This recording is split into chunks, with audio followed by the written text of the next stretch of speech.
Salam, axşamınız xeyir olsun əziz dinləyicilər. İlk iş günündə, bayramdan sonra ilk iş günündə sizə hər birinizə xoş gördük. Bu gün həftənin 3-cü günüdür. Amma 4 gün istirahətdən sonra yenidən efirdəyik və hər birinizi xoş gördük, xoş eşitdik. Həm izləyicilərimizi, həm dinləyicilərimizi. Təbii ki, studiyada tək deyiləm. Mənim yol yoldaşım var, yol həmkarım var. Öz günündə, öz saatında bizim yol hərəkəti üzrə, yol hərəkəti təhlükəsizliyi üzrə ekspertimiz Səid müəllim studiyadadır. Səid bəy, xoş gəlmisiniz. Xoş gördük. Mən də hər birinizi salamlayıram. Sükan arxasında olanları, bizi izləyənləri, bizi dinləyənləri hər birini salamlayıram. Axşamınız xeyir olsun. Axşamınız xeyir olsun. Çox maraqlı bir mövzu seçmişəm. Nəyə görə? Bu son günlər, bu istirahət günləri daha doğrusu, biz istirahətdə olarkən təbii ki, hamımız üzü rayonlara getdik, şəhərlərə getdik, söhbətlər, əsnaslar və təbii ki, bizi orada görənlər hər biri başlayırdı bizdən danışmağa, yol hərəkətində olan hər hansı bir çatışmazlıqlar, eyni zamanda tıxaclar, ən çox da böyük mövzumuz tıxaclar idi və çox maraqlı bir diskussiya oldu orada.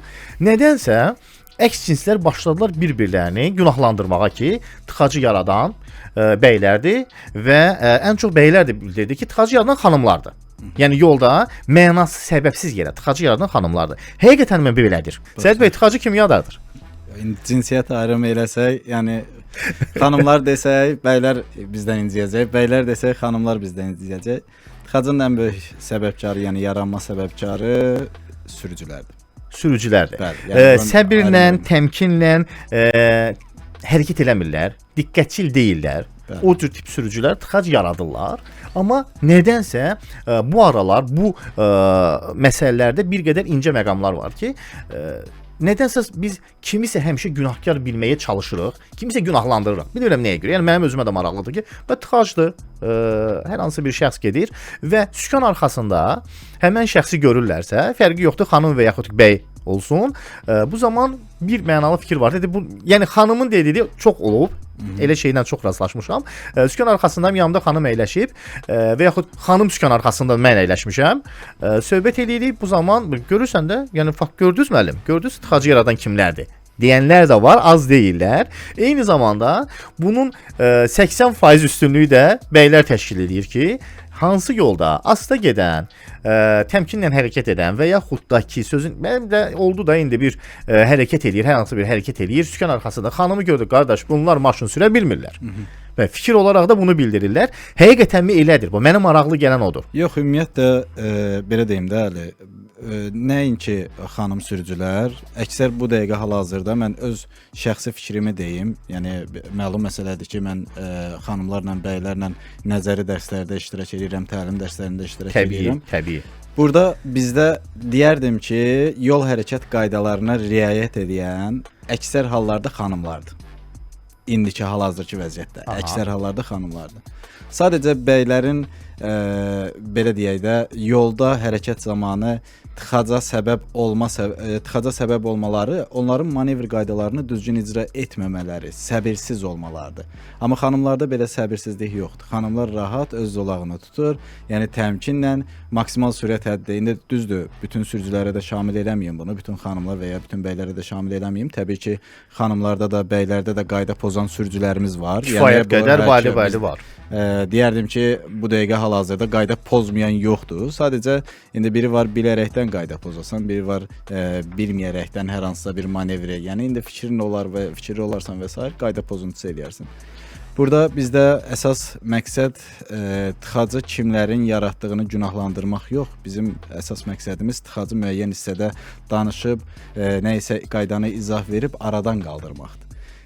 Və yeri gəlmişkən, Səid bəy, monitora fikir verin, zəhmət olmasa.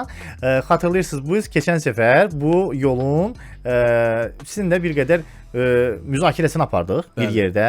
Bəli. Bu yol Ukrayna dairəsi istiqamətinə gedən yol. Gedən yoldur. Bəli, xalqlardan gəlirsən, sağa Kənd Əhmədli istiqamətində gedən yoldur.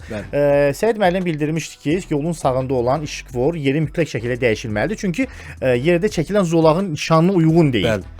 Və sağ olsunlar bizi eşitdilər. Bir gün sonra. Bəli, əlbəttə ki, eşidiblər. Gecə ilə dəyişdilər. Həmin günün sabahsı mən həmin yolu getdim. Svetoforu gecə ilə axşam elə ki bizim verilişdən sonra artıq svetoforu götürüb ayrıcı zolağın üzərində quraşdırmışdılar. Bəli. Mən əslində çox bəyəndim və minnətdaram ki, ən azından bizim səsi eşitdilər və belə deyim də, çünki istənilən halda düzdür. İstənilən halda orada sarı yerdə çəkilmiş zolağın üzərində dayanmaq cərimə yaradırdı. Amma sağa ancaq birbaşa hərəkət verilir. Hərəkət verilir, rahat şəkildə. Rahat şəkildə sağ zolağı tutub o zolaqla hərəkət edir. Hətta ora yaxınlaşanda bir dənə diqqətli ol. Ora yaxınlaşanda deməli sağ zolaqda avtobus zolağı kimi nəzərdə tutulmayıb artıq. Avtobus zolağını artıq veriblər orta zolağa. Orta zolağa veriblər. O da nəyə görə? Fikir verin. Orada yerdə mən sonra maraqlandım ki, nə əcəb ora biz getdiyimiz zolaq boyu artıq başlayıblar o həmin xəttlənməni etdilər. Çünki sağdakı avtobus zolağında, bəli, avtobus zolağı müəyyən bir hissəyə kimi davam eləyir. Artıq yol ayrıcına yaxınlaşanda bir 100 metr qalmış avtobus zolağını oradan ləğv edib orta zolağa keçirlər. Orta zolağa verirlər. Ona görə nişanlanmaq. Çünki avtobuslar zaten düzünə gedirlər o istiqamətdə.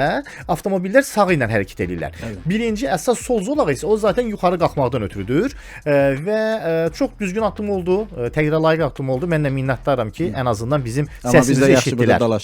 Bu təbii, mənim də yenə deyirəm, öz fikrim vardı. Nəyə görə? Çünki bax fikir verin, yol qırağı saxlayan əksər sürücülər orada demək olar ki, hər gün bəlkə bir 100 sürücü cərimələnir. Baxın, çox üzr istəyirəm. Orada yük avtomobillərinə diqqət yetirin. Bəli. Yük avtomobillərin parklamasına. Həmin parklama qaydası əsasında yük avtomobillərinin orada o formada, yəni səkiyə bucaq altında parklaması çox yanlışdır. Səbəb nədir? Çünki yük avtomobilinin uzunluğu adi mini avtomobilin uzunluğu ilə eyni deyil. Təbii. Onlar orada səkiyə bucaq altında parklayanda artıq nəqliyyat vasitəsinin yarısı gəlib çıxır ikinci zolağa. İkinci zolaqda olan nəqliyyat vasitələri də məcburdur ki, üçüncü zolaqdakıları sıxışdırıb getsinlər. Bəli, baxın, həmin bu hissədə. Bəli. Orada artıq tıxacın yaranmasına səbəbdir. Elə bugünkü mövzumuz tıxacı yaradan kimlərdir? Bəli, biz özümüzdür. Tıxacı yaradan, yəni zaten bizik. Qıraq adam yoxdur burada tıxacı yaradan və ümumiyyətlə orada hər gün mən inandırım ki, yol polisi hər gün orada cərimə yazır. Mütəmadi, bəli, dayanma durmaya görə hər gün cərimə yazır ki, o yolda tıxacı olmasın. Çünki baxın, indi birazdan hardasa bir 15-20 dəqiqədən sonra həmin yolda tıxac sıxlaşır. Bəli. Sıxlıq artıq tıxac olur və bu yolda da intensiv hərəkətli eləyən, buradan yolla gedənlər həm Hövsan istiqamətinə gedirlər, həm Əhmədli qəsəbəsi istiqamətinə gedirlər, həm Kəndi Əhmədliyə gedənlər var. Eyni zamanda Nargilə dairəsinə düşənlər var. Yəni çox intensiv şəkildə işlənən bir yoldur və nəzərə alsaq ki, sağlı sollu özü də həm sağında, həm solunda avtomobillər dayananda o yol tıxac olacaq. Bir zolaq gediş üçün nəzərdə tutulmayıb artıq. Yəni ora 3 zolaq nəzərdə tutulub hərəkət istiqamətinə. Sadəcə 2, orada 3-dür, 4-dür. 3 zolaqdır, sağda 3 zolaqdır. Sağda 3 zolaqdır. Kənd Əhməd tərəfdə 3 zolaqdır. Nəysə, yəqin ki, ümid eləyirik ki, bu problem də qısa vaxt ərzində aradan qalxacaq. Amma mövzumuz da yerində qalır. Səid müəllim, ümumiyyətlə tələbələrimizdə ən çox hansı şəxslər üstünlüyü göstərirlər? Yəni xanımlar yoxsa bəylər? Nəzəri dərslərə ən çox bu dəqiqə, elə nəzəriyyə də təlimə də, yəni sürmə dərslərinə bu dəqiqə ən çox xanımlar daha çox üstünlük verir. Mən bayaqlarımı ona görə vurğuladım ki, xanımların bu dəqiqə nəzəri cəhətdən bilik səviyyəsi bəylər cəhətdən çoxdur. Yəni faiz dərəcəsi çoxdur, həddindən artıq çoxdur. Bəli. Bizdə misal üçün deyim, bir qrupda 20 nəfər olursa, onun 4 nəfəri bəy olur, 16 nəfəri xanım olur. Yəni bu dəqiqə. Amma bunun deyim sizə 2020 pandemiyadan qabaqçı dövrdən, pandemiyadan qabaqçı vaxtda 20 nəfər bəy olur, 20 nəfər tələbə olurdusa, onun 16 nəfəri bəy olurdu, 4 nəfəri xanım olurdu. İndi artıq bu dəyişilib. Artıq dəyişilib. Yəni yerləri dəyişib. Nəzəri hissədə bilik səviyyəsi xanımların bilik səviyyəsi bəylərin bilik səviyyəsindən daha çox. Fatimə xanım yazır ki, məncə tıxacı kişi sürücülər yaradır. Çünki hər kəs bir-birini keçməyə çalışır. Bizi hal-hazırda sosial mediadan ünvanlayıblar. Düzdürmü? Məncə düzdür. Məncə də düzdür. Məncə gəl real danışaq da Səid müəllim. Gəl real danışaq ki, bizim bəy sürücülər bir-birlərini keçməyə çox çalışırlar yolda və adekvat olmayan hərəkətlər edirlər avtomobillə. Bu səbəbdə qəzaya yaradır. Qəza şəraiti yaradırlar. Qəza da olur. Qəza da- Qaçılmaz olur. qəza Qəza da- oldusa tıxac tıxac olacaq. olacaq, bəli. Tıxac da varsa o yolda yəni saatlarla səbirlər qalırsan. kəsiləcək. Bəli. Bir də Əli, keçən verilişlərdə, keçən buraxılışlarda biz yadındadırsa, bilsən hardan bəhs elədik? KTV-dən bəhs elədik, Əhmədlidən Bəli, xalqlara gedəndə, bəli, bəli, bəli. KTV-də. Bəli, bəli. Elmar mənə yazmışdı ki, deməli, sizə zəhmət Babəkdə KTV-yə dönən yolda 3-cü zolağın birinə məcburi sola nişan. Yadındadır keçən dəfə vurğuladım. Bəli, bəli, Həmin bəli. isə dediniz sol tərəfi zolağa bir dənə, yəni yerdə bir dənə nişanlanma xətti niyə çəkilir ki? Yəni bu 3 dəfə təkrarlanmalıdır və sol zolağı yalnız sola və ya geriyə Bəli, dönmək üçün bəli, nəzərdə bəli. tutulmalı. Həmin bəy, yəni Elmar vurğulayıb ki, onu bir dəfə də işıqlandırın, bir dəfə də gündəmə gətirin ki, bəlkə oranı da düzəltsinlər. Düzəldərlər. İnşallah ki, Bəli, dinləyirlərsə düzəldərlər. Orada söhbət təkrarlamadan da əlavə intensiv yoldur. Sadəcə olaraq bir problem nədir? Bir problem odur ki, mən əslində tam başqa şey təklif eləyərdim. Bu mənim şəxsi fikrimdir. Bilmirəm, Necə razı yəni? olarsınız, razı olmazsınız. Mən təklif eləyərdim ki, sola məcburi dönən istiqamətdə olan zolaq ki var, ora yol ayrıcı qoyulsun. Yəni o zolağa girdinsə, Ayrıcı zolaq qoyulsun yolun ortasına. bəli, yəni ora girdinsə, məcburi şəkildə ancaq düzünə gedə biləsən. Yəni çünki fikir ver, o zolaqda həmin yolda mən də o yoldan çox istifadə edirəm və gün ərzində demək olar ki, istər səhər olsun, istər günorta saatları olsun, istər axşam saatı olsun, fərqi yoxdur. Düzünə, yəni xalqlar dostluğu istiqamətinə gedən yolda, orada nə qədər edirsən et, mümkünatı yoxdur ki, tıxaca düşməyəsən. O da tıxacda nəyə görə yaranır? İşıqforu hətta o işıqforun müddətini bizim xahiş etdik, həmən o məsələni işıqlandırıb xahiş etdik ki, müddətini artırsınlar. 30 saniyədən 45 saniyəyə artırılır. Artırıblar. Bəli. Amma nə oldu? Nə dəyişdi? Heç bir şey dəyişmədi. Bilirsən nəyə görə? Çünki sol zolaqla gedirlər. Sonra çata-çatda axı oradan qarşıdan gedəndə zolağı dəyişən kimi düzünə getsə cərimə yazılır axı. Yerdəki nişanın tələbini pozduğu üçün. Ona görə də keçirlər sağ zolağa. Başlayırlar sağdakıları orta zolaqdan gedəni sıxmağa. Çünki sağ zolaq zaten ictimai nəqliyyat üçün ayrılmış zolaqdır və yalnız çata-çatda sən əgər yuxarı qalxırsansa, işıqfordan sağa qalxırsansa o zolağa gedə bilirsən. Ora müəyyən bir istiqamət xətti qoyublar ki, oradan qalxa biləsən. Buna baxmayaraq bizim sürücülər yenə də dayanmadan sol zolaqdan istifadə eləyirlər. Yəni ki, sağla getmək istəyəni görürsən ki, məcburi şəkildə səni sıxır ki, yox mənə yol verməlisən ki, mən buradan çıxım da. Qardaş, bu qədər insan öz zolağını tutub gedir. Ondan nəyin əksiksə inandırım. Bir dəfə biz nədənsə yol polisini görəndə qaydaları pozmuruq. Bəli. Həmən zolaqda yol polisi dayanmışdı. Sadəcə olaraq dayanmışdı orada. Və hamı orta zolaqla getdi. İnandırım sənin tıxacı olmadı o yolda. İkinci svetofordan artıq sağ zolağa, orta zolağa yer dəyişmə elədi. Bəli, Daha bəli, axırı bəli. gözləmədilər. Bəli, bəli. Hər vaxtınız xeyir olsun Əli müəllim, necəsiniz? Yaxşı olasınız Hüseyn müəllim, siz necəsiniz? Mən razı deyiləm. Xanımlar tıxacı yaratmır. Yaradan elə 99% sürə bilməyən bəylər. Yəni dönmək işığı istifadə eləmirlər. Hər gün mən səhər binaatçılıqdan gəlirəm Qarayeva. 1 saat evdən tez çıxıram. Nə boyda ara məsafə saxlayıram. O həmin ara məsafəsinə girən hər biri də bəydir. Hər biri də bəydir ya. Yəni xanımlar ola bilər, aralarında təcrübəsi sürücü ola bilər. Yəni bir dənə, iki dənə xanıma görə, yəni o deyil də. Yəni ona görə demək lazım deyil ki, xanımlar sürə bilmir. Yox. Yəni xanımlar arasında da yaxşı sürənlər var, möhtəşəm sürənlər var. Bəylərin içində də, amma qayda pozuntusunu şəxsən mənim dəfələrlə mən qəzaya düşmüşəm. Dəfələrlə hamısında da ki, bəylər olur. Hamısında. Və gəlib vurub durduğum yerdə də daldalı gəlib belə tıxacın içində maşını vurublar. Sonra qayı gələndən sonra deyib ki, mənə gəldi deydi. Halbuki yaxşı da orada görüntü var idi. Yoxsa mən sübut edə bilməzdim. Yəni o düzgün yanaşma deyil. Yəni bu xanımlar hamısı belə deyil. Yəni sürə bilməyənlərin 99% də bəylərdir. Mən yəni iş yoldaşlarım var, valla günə nə qədər velosiped sürürdü. Maşın alıb danışanda nə danışır elə bilkən ki 40 ilin şoförüdür. Amma belə deyil də. Yəni mən 16 yaşımdan maşın sürürəm. Mən pravanın avtoşkola məktəbdə oxumuşam. Amma mən bu günə qədər heç yana deməmişəm ki mən şoförəm. Amma 2 gündür maşın sürənlər var deyir ki mən şoförəm. Mənə bu düzgün yanaşma deyil. Təşəkkürlər Hüseyn bəy, minnətdarıq, dəyərli və geniş fikri izah elədiniz. Mən çox təqdirə layiqəm. Bu arada bizim Nurhan xanım da dəstəkləyir Hüseyn bəyi. Mən də dəstəkləyirəm. Bayaqdan təsdiqləyirdim ki, ancaq bizim bəy sürücülərimiz tıxacın yaranmasına 99% səbəbdir. 1% xanımlardır. Mən artıq o faiz dərəcələrini daha çox, Hüseyn də məni biraz ürəkləndirir, daha çox yüksəltməyə çalışıram.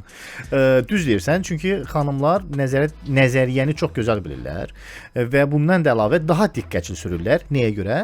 Bunun bir məsələ var. Bizim bir həmkarım var idi, xanım aparıcılardan. Onunla söhbət eləyəndə mənə qayıtdı ki, dedi, "Əli, biz avtomobilə də öz evimiz kimi baxırıq." Yəni deyir, xanımın o evdə təmizkarlıq, səliqəlik, deyir, yolda da biz eləyik. Vacibiyyət odur ki, yolda özünü təmiz saxlayasan, yolda özünü səliqəli aparasan ki, başqalarına mane olmayasan. Bu bir mənalı olaraq belədir.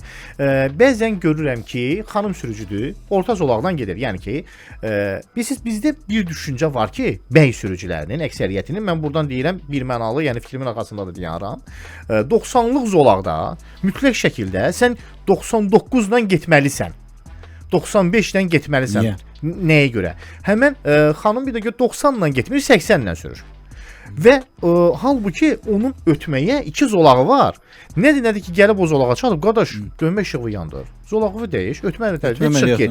Heç get, bəli. Et get. Yox, başlayacaq uzaq vuran işıqlardan istifadə eləməyə ki, mənə bəli, sən uzaq ki, yol ver mənə. Hələ yanından keçəndə uzun da bir siqnalından da istifadə boylanıb da edirlər bir elə ki, boynu 180 dərəcə fırlanıb baxır, ondan sonra hə. Gördün xanımdır. Qardaş, xanımdır deyəndə fərqi yoxdur. Əgər zolağı 90-lıq zolaqdırsa, məcbur deyilik biz 90-la gedək o zolaqda. Ümumiyyətlə, Əli, bu 90% bizim sürücülərin əksəriyyətinin beynində bu fikir formalaşıb ki, elə 90 yazılıbsa mən 99 ilə gedə bilərəm. Xeyr, bu belə deyil. Bu sadəcə nədir? Bizə cərimənin tətbiq olunması 10 və daha yüksək sürət həddi aşanda olur. 9 sürət həddi aşanda cərimə tətbiq olunmur deyə. Bunlar elə fikirləşirdi ki, biz elə 60 yazılıbsa 69 olar, 70 artıq cərimə deyə olmaz. Yox, biz müsəlmanıq axı, cərimə yazılmasa onu qadağa kimi hesab eləmir. 9006 abonent yazıb. Salam, axşamınız xeyir olsun. Aleyküm salam. Tıxacın bir neçə səbəbləri var. Bir, özünü çox vacib şəxs hesab edib yolun hərəkət hissəsində park edən sürücülər, əla. 2, hərəkət zamanı zolağı və hərəkət sürətini düzgün seçməyən, lazımsız manevrlər etməyə çalışan sürücülər, çox gözəl. 3, şəhərin bəzi hissələrində hərəkətin intensivliyini nəzərə alınmadan quraşdırılan yol nişanları, o da düzdür, razıyam. Və 4, sürücülərin bir-birinə yol verməməsi, bu bizim yaralı yerimizdir. 4-ü ilə də razıyam. Mən də 4-ü ilə razıyam. Bir də 3-cü hissəyə bir dənə də əlavə eləmək istəyirəm. Orada da bizim şəhərin bəzi hissələrində intensiv yol hərəkəti olmayan yollarda sürət həddinin 40 km/saat sürətində hərəkət nişanı, maksimal sürətin məhdudlaşdırılması nişanı qoyulmasıdır. İntensiv yol hərəkəti yoxdur. Yaşayış zonası da orada. Yox, məntəqə başqadır, zona başqadır. Əli, məntəqə sadəcə şəhər daxili əsas vacib olan yollardır. Amma zona yaşayış zonası, məhəllə içi yollardır, həyət ərazilərindən keçən yollardır. Yəni məntəqə ilə zonanın arasında eyni qaydalarda da yol hərəkəti haqqında qanunda da yaşayış məntəqəsi ağ fonda hər hansısa bir şəhərin, rayonun adı yazılmış nişanda maksimal sürət həddi 60-dır. 40 sürət həddi nişanı niyə qoyuruq ki? Yəni bir şey ki, burada intensiv yol hərəkəti yoxdur, qəza baş vermir. Qəsəbə daxili yolların ümumiyyətlə sürət həddi nə qədər olmalıdır? 60 km/saat sürət. Qəsəbə daxili. Qəsəbə daxili. Yəni bir qəsəbə daxili deyəndə bura yaşayış məntəqəsi də gedir. Eyni ilə. Amma biri də var ki, məhəllə içi yollar, həyət ərazilərindən əhalinin sıx məskunlaşdığı yerlər, burada artıq maksimal sürət həddi 20 km/saat sürətidir. Bir qədər mənim maraqlı gəlir nəyə görə? Çünki qəsəbə daxili yollar axı istər-istəməz orada insan kütləsi çoxdur, hərəkət kütləsi çoxdur. Nəyə görə sürət həddini o qədər artırsınlar ki?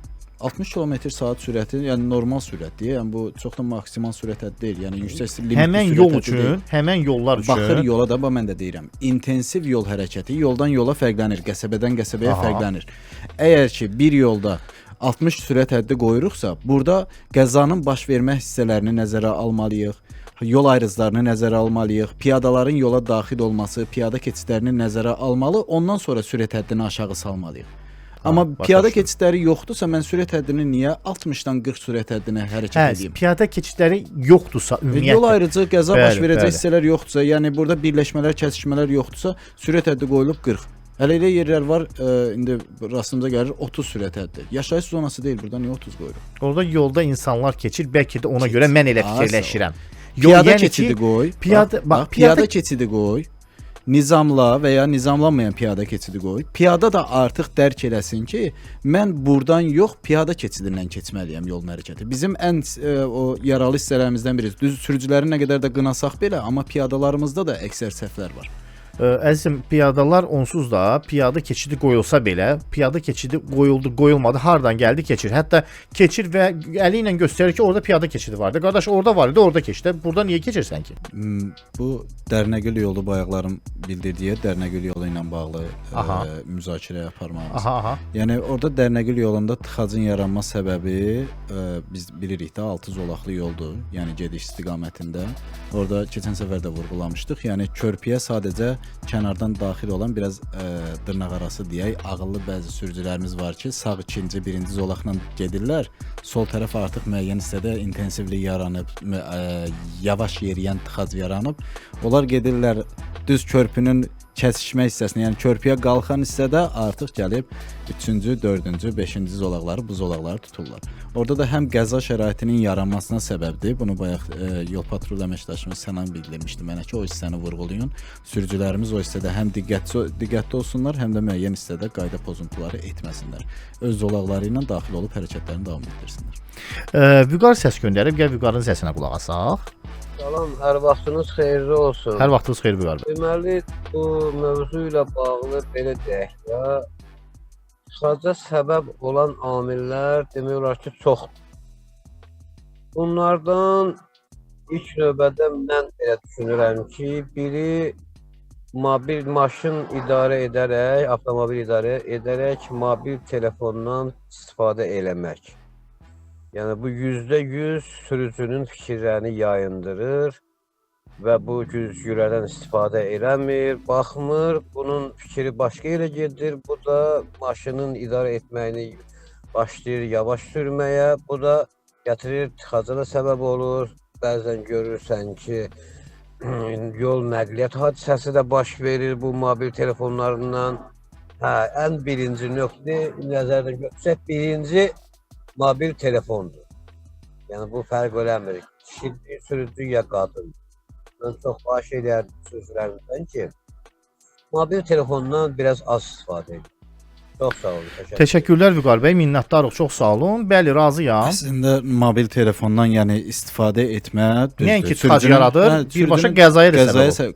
Qəzaya səbəb olmaq, qəza artıq tıxacın yaranması deməkdir. Yəni bir zolaqda qəza baş verdi, o zolağın hərəkəti məhdudlaşdırıldısa, avtomatik digər zolaqlar, yəni digər nəqliyyat vasitələri, o zolaqda olan nəqliyyat vasitələrinin sürücüləri məcburdur ki, yer dəyişmə eləsinlər. Yer dəyişmə də hərəkətin intensivliyini azaltmağa səbəb olur. Jalə bizə yazıb ki, canlıdan xanımlar biraz diqqətli ol. Biz xanımlar biraz diqqətli oluruq, amma bəzən də çox ehtiyatlılıq da tıxac yaradır. Çox ehtiyatlıq tıxac yaradır deyəndə Jalə xanım, burada yəni ehtiyatlılıq deyəndə nəyi nəzərdə tutursunuz ki, tıxac yaradır? Jalə xanım deyim nəyi nəzərdə tutdu. Bəzi döngə və ya manevr qaydaları var ki, orada xanımların reaksiyası kişilərin nisbətən azdır. Biraz o qorxa idarə etmə məsələsi var.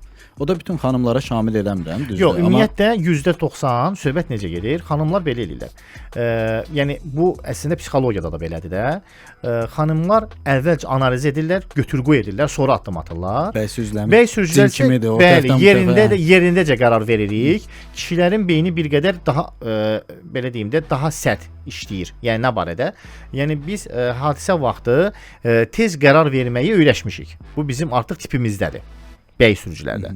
Amma xanımlar isə xanımın üzərində məsuliyyət var deyə, ailədə necədir? Yəni xanım götür-qoy edir, fikirləşir, bu ailə üçün, ev üçün daha yaxşı olar. O səbəbdən yolda da yenə addım atır. Ona görə də bəli, amma ehtiyatlılıq, həddən artıq ehtiyatlı tıxac yaradır. Bəlkə dediyinizdə o sizin dediyinizi nəzərə alsaq, bəli, Səid müəllim. Yəni ehtiyatlılıq bir balaca qorxaq hərəkət etmədən bəhs edir 100%. Yəni o da ki, başqa ehtiyatdan niyə tıxac yaransın ki? Bəli. Emil yazıb ki, şəhərdə tıxacı rayondan gələnlər yaradır. Rayonlar mən də düşünmürəm. Emil bəy, rayondan gələnlər deyəndə, yəni rayondan gələnlər 20 yanvardan daxil olur, Lökbatandan daxil olur.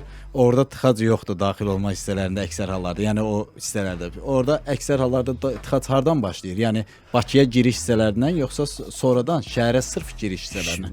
Şəhərdə tıxac olur da. Bakıya Şəhərin- girişdə olmur axı tıxac. İndi belə çıxır ki, Mərdəkan tərəfdən gələnlərdə niyə tıxac yaranır? O da rayondan gəlmir ki. O da düzdür. Hə, orada niyə tıxac yaranır? Yəni fərq etmir. Burada nə rayon, nə Bakı, yəni şəhərə ayırmasaq və yaxud da ki, rayonunu şəhərə ayırmasaq, tıxacın yaranmasına səbəb birbaşa sürücülərdir. Yəni istər rayondan gəlsin, istər şəhərdən gəlsin. Yəni inandırım ki, bizim bəzi sürücüləri qıraqdan çəkib onların özlərinə göstərsək, yolda elədiyi hərəkətləri Sən səhv çıxardır. səhv Yəni çıxarda. səhv çıxardar deyəndə necə? Yəni danışığı ilə elə deyər ki, elə bil ki, mən səhvəm, elədiyim hərəkət mənim səhv idi. Amma o O da düzdür. Hə. O da düzdür. Onunla da razıyam. Əli, bizdə yol hərəkətində belə bir hal var ki, deyir ki, siz təcrübəli sürücü olaraq digər sürücülərdən, misal üçün qayda pozan sürücülərdən nəyi tələb etməlisiniz? Mən bunu izah verəndə dərslərdə, qaydalarda tələbələr deyir ki, müəllim, biz nə isə tələb eləyə bilərik başqa sürücülərdən. Əlbəttə ki, tələb eləyə bilərik. Əgər qayda pozursa və yaxud da ki, qayda pozmasına qəzaya səbəb olacaqsa, siz qaydalara riayət edəcəyini tələb etməlisiniz. İkinci zolaqda saxlayıb manatdan yasımalı çağıran inşaat mövzusunun qabağında duran sürücülər bilavasitə təhlükə mənbəyidir. İkinci, bizim bir-birimizi simpatiya və ya empatiya duymamağımızdır. Biz bir-birimizi qətiyyən başa düşmürük. Üçüncüsü, biraz məntiq və ağıl lazımdır. Dördüncüsü, məntiq ağıl heç kimdə yoxdur. 80% insanda yoxdur. Bu da dördüncüsü. Çox sadə səbəblər. Çox sağ olun Ramin bəy. Bəli, axırıncı ümumiyyətlə məntiq ağıl lazımdır. Dördüncü də o da onlarda yoxdur. Çox maraqlı yanaşmadır. Hazıram, razıyam sizlə əslində. Çünki bu simpatiya, empatiya məsələsi də çoxların özünü haqlı bilməsi, özünü üstün sayması bu bizim çox acınacaqlı necə deyirlər halımızdır desək daha düzgün olar. Çünki biz bir qədər hər bir halda hər kəs özünü haqlı bilir. Bu ümumiyyətlə bizim tipajımızdadır da. Yəni bu tipaj olaraq biz artıq belə formalaşmışıq ki, istənilən halda, istənilən vəziyyətdə fərqi yoxdur. Xəstəxanaya gedirsən, xəstəxanada növbəyə dayanırsan və gələn görür ki, qarşında 4 nəfər adam dayanıblar. Deyir, bir dənə içəri girim, həkimə söz deyim çıxıram. Yəni bu həkimə söz deyib çıxıram. Yəni bu qədər 4 nəfər adam gözləyir də. Yəni bu da söz deyib. O qədər olub ki, fikir vermişəm. O 4 nəfər dinlənib ki, qardaş, vallah biz də elə söz deyib çıxacağıq həkimə. Yəni yox, mənim işim 1 dəqiqəlik deyilən bir şey yoxdur da. Gəlmirsən növbə tut, bu ancaq bizdədir. Mən bir çox Avropa şəhərlərində olmuşam və maraq üçün sırf maraq üçün müzakirə deyilən müqayisə etmək üçün elə məkanlara getmişəm. Hamı gələcək, növbəsini götürəcək, səliqəli şəkildə oturacaq sakitcə. Özü ilə məşğul olacaq. Musiqiyə qulaq asan kim, hər hansı bir yaşdan kim, video baxan kim, fərqi yoxdur. Növbəsi çatanda gedəcək. Bəli, gedib orada çıxan. Yəni dəfələrlə Avropa ölkəsində belə işıqfor qırmızı yanır. Bütün maşınlar, yəni piyadalar üçün qırmızı yanır, sürücülər üçün yaşıl yanır. Yolu keçən şəxs varsa, hərlərini fırlanıb gəlib bizimkilərdən biri çıxır. Yəni bunu dəfələrlə şahid olmuşam. Digər səsə qulaq asaq. Salam, hər vaxtınız xeyir olsun. Hər vaxtınız xeyir. Yolların zolağının heç bir əhəmiyyəti yoxdur. İstər 1 zolaqlı olsun, istər 11 zolaqlı olsun. Azərbaycanda, Bakıda xüsusilə də yenə də tıxac olacaqdır. Bilirsiniz nədir bu tıxacın səbəbi? Bəzi özünə hörmət eləməyən, ailəsinə hörmət eləməyən sürücülər var ki, mənəmlik prinsipindən yaşayırlar. Balaca bir boşluq görən kimi bəzilərinin də önünə keçib həmin o boşluqda özünə yer eləməyə çalışır. Nəticədə o boşluğa da girə bilmir, çünki sürücü deyil axı bir kərə. Və girə bilmədiyi üçün də hərəkətə mane olur, beləliklə əsas hərəkətlərdə də ciddi problemlər yaranır. Ona görə də birinci növbədə çalışmaq lazımdır ki, sükan arxasında oturan hər kəs əgər tıxacda qalmaq istəmirsə, tıxac yaratmaq istəmirsə, mənəviyyatına fikir versin. Çox düz vurğuladınız. Tamamilə razıyam. Biz elə Səid müəllimlə Biz- bayaq bu barədə də danışırdıq. Demək olar ki, hər gün bunu görürük. Öz zolağı ilə getməyib bizim böyük problemimiz biz zolaqda getmək istəmirik. Bax, bizim ən böyük problemimiz odur. Bütün günü şəhər yollarında Səid müəllim fikir versəz, yəni siz də mən də bütün günü şəhərdəyik, yollardayıq və bunun dəfələrlə şahid oluruq ki, şəhər daxili tıxacların 90%-ni şəxsən özümüz yaradırıq. Bizdə hətta bəyin sözünə bir qüvvət də verim. Orada belə bir nüans da var sürücülər arasında. Çoxları elə bilir ki, dönmə göstərici siqnalını qoşması bizə üstünlük verir. Misal üçün gəlir daxil ola bilmir, dönmə göstəricisini qoşub halbuki. Daxil ola bilmir. İndi bu da öz zolağı ilə hərəkət edir də. Yəni bu əslində biz yer dəyişmə edəcəyimiz zolağa keçməmişdən qabaq dağdan gəlib Bağdakın qovmamalıyıq. Ona yol verməli, maneçilik törətməməli, sonra hərəkətimizi davam etdirməliyik. Bəli. Bu elə bilir ki, mən dönmə göstəricisini qoşmuşamsa, artıq mən keçəcəyim zolaqda olan nəqliyyat vasitəsi mənə yol verməyə borcudur. Xeyr, belə bir yəni dünya yoxdur.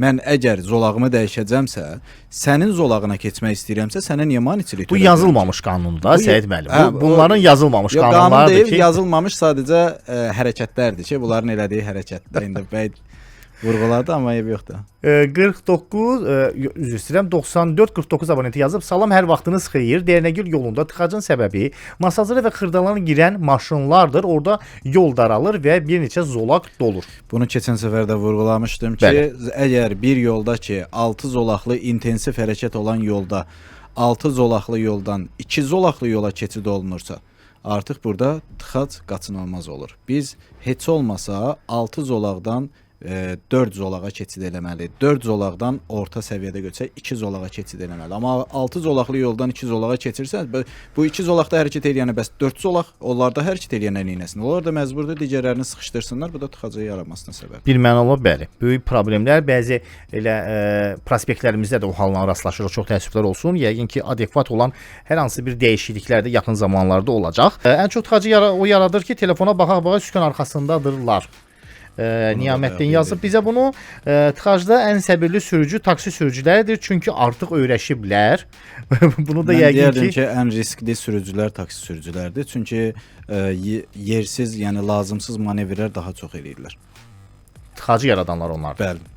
Yəni tək tıxacı onlar yaratmır, elə Təbii. deyil. Yəni sürücülərin əksəriyyəti ona qalsa ümumi istifadəli nəqliyyat vasitəsinin sürücüsü, avtobusun sürücüləri də tıxacı yaradır. Parklama qaydasına əsasən səhv parklayanlar tıxacı yaradır. Yəni asta sürətlə hərəkət edənlər, həddindən aşağı asta sürətlə hərəkət edənlər tıxacı yaradır. Lazımsız yerlərdən, icazə verilməyən yerlərdən, piyada keçidi olmayan yerlərdən keçidə keçməyə çalışan piyadalar tıxacı yaranmağına səbəb olur. Yəni tək taksi sürücüləri nəzərdə tutmuram da, yəni ümumiyyətlə deyirəm. Arzu xanım isə yazıb ki, kişi də qadın da fərq etmir. Əsas odur ki, qayda bilən sürücü tıxac yaratmaz. Bəli. Bunu da Arzu xanım bizə deyib. Ümumiyyətlə tək qayda bilən sürücüdən yox, mən tövsiyə eləmək istəyərdim tək yol hərəkət iştirakçılarından sürücülərə yox, bütün yol hərəkət iştirakçılarına biraz diqqətli olsunlar. Bayaq vurğuladığım kimi, yəni yersiz, lazımsız manevrlər etməsinlər. Həm öz, həm də digər yol hərəkət iştirakçılarının hərəkət təhlükəsizliyini təmin etsinlər. Səid müəllim, son söz olaraq nə bildirmək istəyirsiniz bizim sürücülərə? Nəyə diqqət etsinlər ki, tıxac olmasın Əsas şəhərdə? da manevr qaydalarına diqqət yetirsinlər. Həddindən aşağı asta sürətlə hərəkət etməsinlər. Bayaq vurğulandığı kimi, yəni sükan arxasında telefondan əldə saxlamaqla ondan istifadə etməsinlər. Qəzaya səbəb olmasınlar. Yəni mümkün qədər səbrlə, təmkinlə öz hərəkət zolağında lazımsız manevrlər etmədən öz hərəkət zolağında hərəkətlərini davam etdirsinlər. Və sürücü mədəniyyəti də əsas vacib amillərdən biridir ki, bəli. Həm yaralı yerimizdə, həm də vacib amillərdən. Vacib amillərdən biridir və bir şey də bizim dinləyicilərə vurğulamaq istəyirəm ki, maksimum dərəcədə çalışın, göndərdiyiniz səs 1 dəqiqəni keçməsin. Çünki göndərdiyiniz səsləri biz tam olaraq efirə verə bilmirik. Uzun səslər olduğundan və artıq verilişimizin də bitməyinə sayda dəqiqələr qaldığından tam olaraq verə bilmirəm. Belə deyim, hörmətsizlik olmasın deyə dinləyicimizə qarşı bir hissəsini verəcəm səsinin və artıq məncə də ümumi anlayışı başa düşmək olar. Salam, hər vaxtınız xeyir. Yox, mən razı deyiləm bu fikirlə. Bəli, Azərbaycanda ümumiyyətlə sürücülük mədəniyyəti yoxdur. Bu bir mənalıdır. Bu da nədən qaynaqlanır, nədən bilinir?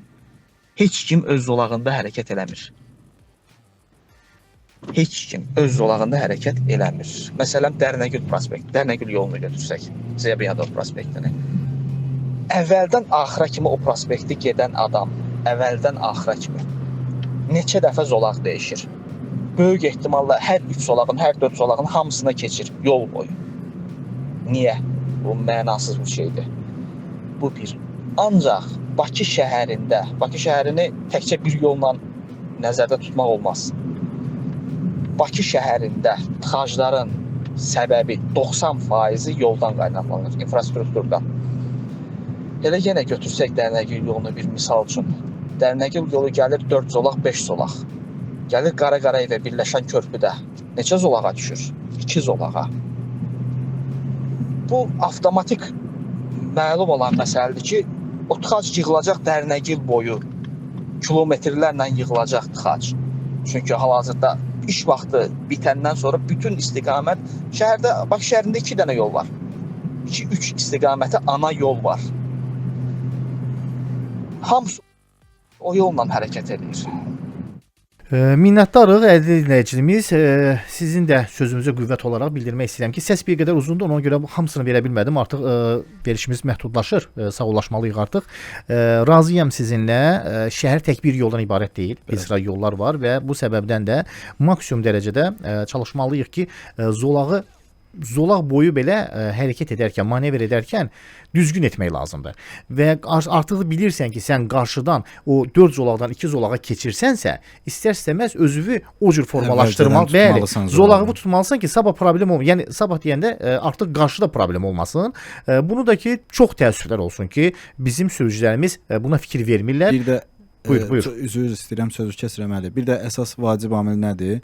Tutaq ki, 3 zolaqlı yollarda sürücülərin artıq nişanlanma xəttinin üstü ilə hərəkət edib əlavə zolaqlar yaratmasıdır. Düz zolaq yaratmır, yəni biraz qabağa düşmək istəyir.